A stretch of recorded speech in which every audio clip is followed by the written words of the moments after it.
All right, let's dive into Book 12 of The Wheel of Time, The Gathering Storm, by Robert Jordan and Brandon Sanderson. Because unfortunately, Robert Jordan passed away before he could finish his iconic series. But he left notes, left his express wishes with his wife, and she reached out to Brandon Sanderson, who we all know is an icon in the fantasy world, and asked him to take over the reins and finish the story for his fans. We already knew Robert Jordan was a legend, even more so.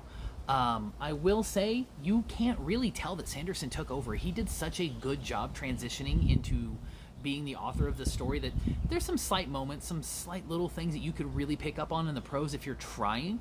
But if you just went in blind, you had no idea, and you just kept reading or listening on audio, you honestly might not realize it was him. But I'll say, in terms of the story where he picked up and walked in, Brandon Sanderson did not come to play. This book feels like a storm in every sense. The pacing is sharper, the tone is darker, and the character moments hit harder than they have in a while. The feeling and the tone shift in ways that make sense thematically. The world is changing. These aren't the same characters making the same decisions in the same places. Everything is different about this world, and it's amazing. This book had some incredible moments, some of my favorite in the series so far, so just a fair warning, you've got a second. Light spoilers ahead. If you don't want to get anything ruined, now's your time to swipe away. All right, you still here? Okay, so let's talk about the battle for Tar Valon. The Shan-Chan invasion, launching a surprise raid against the tower in the dead of night, flying in Mareth Damani and their handlers and swinging into the White Tower on Torokin to blast holes in it and steal Aes Sedai away to enslave, was wild. Did not see that coming. Tell you who else didn't see it coming?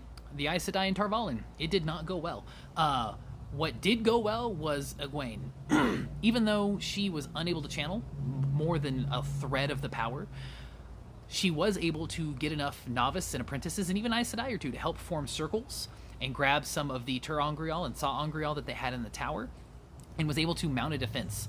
Her standing in a broken and shattered part of the tower 20 floors up where everyone can see, and drawing the attention of all of those Tarakan and swatting them from the sky and engaging all of these people by herself, iconic. I wish the show would have kept going just so we could see this scene alone.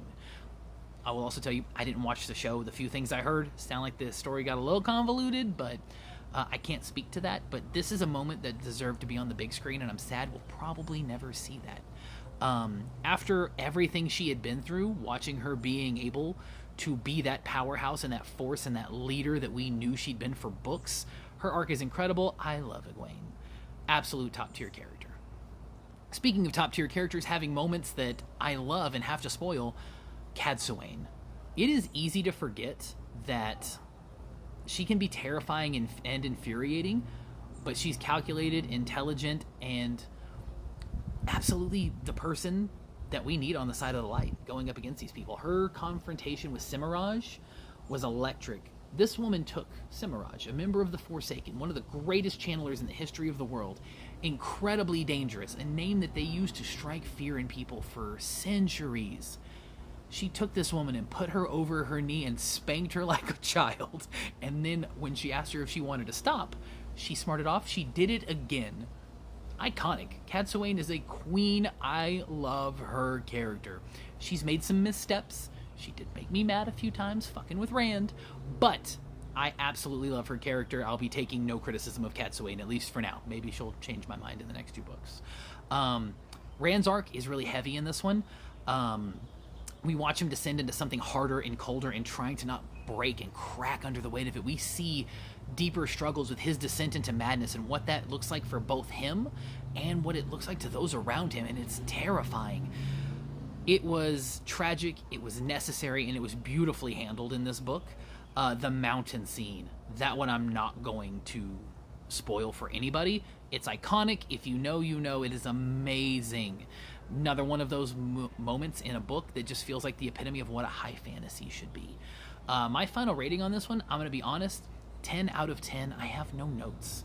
I have not this thoroughly enjoyed a book in this series since Fires of Heaven, probably. I think that's book 5 or 6 off the top of my head. This one was fantastic. If you've not read this series, I cannot stress enough that 14 books is a lot, but it's worth every bit of it. If you've read it and I missed any iconic moments that you loved, feel free to drop it in the comments or let me know what you think. Thanks.